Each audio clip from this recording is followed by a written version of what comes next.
forecast out there. And Ashley, you were saying how there's shades of Honolulu blue everywhere, not only on your map, but right below you on the screen, the local 4 bug. I know, that's even changed to blue. How cool is that? But a ton of blue and even a little bit of that purple that started to drape portions of the region because of the massive winter storm that's been pushing eastward just south of our state line. And that's where I want to start because we dodged a doozy. I mean, St. Louis picking up about 15 inches of snow, upward of a foot in southern Illinois, close to the southern part of Indiana. Indianapolis even close to about 9 inches of snow, close to 8 in Cincinnati. And this continuously is pushing towards the D.C. area, New York. And so as we put the ruler on here, the northern tier of this system, only about 150 miles south. And so kind of ending right around Columbus, Ohio. So only about a 3-hour drive south and boom, you would hit this mess. If that would have shifted just 150 miles north, we would be probably talking about school closings. That's not the case today.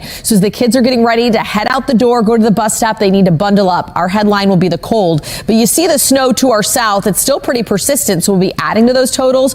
The only snow we have coming off of the lake, so a few scattered bands across the metro area, some into northern lower Michigan. Live look at Metro Airport right now where we sit at 23, but feeling more like 15 when you factor in sustained winds out of the north at 7 miles per hour. Winds pick up today, so that feels like temperatures actually going to decline heading into the afternoon. These low 20s as we speak feel more like low teens or even cooler than that. I mean, Lansing, it feels like 9, 10 in Ann Arbor, 11 in Pontiac, 13 down into Monroe. So extra layers are a necessity, not just this morning, but throughout the day. 26 is the high, but as those winds pick up and we're in and out of a few of those snow chances, this is more of what it feels like throughout the afternoon. By 4, possibly some single-digit wind chills, and we'll take that into the evening with some of those actual air temperatures in the teens. So an hour-by-hour look, some of those lake effect snow bands persist well into the afternoon.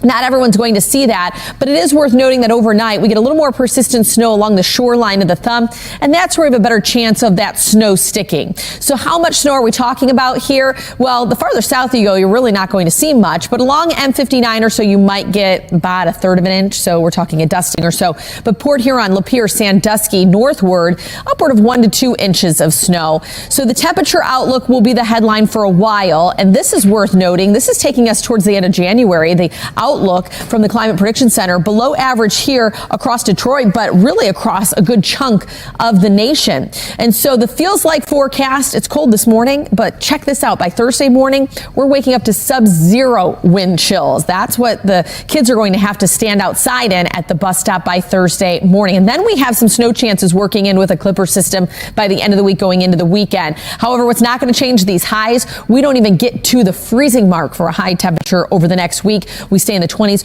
Overnight lows in the teens is what we're looking at, possibly some of those single-digit actual air temperatures by Thursday morning. And so in and out of a few snow chances throughout the week, but also worth noting we're in and out of a couple little peaks of sunshine too, which will be nice with this cold snap.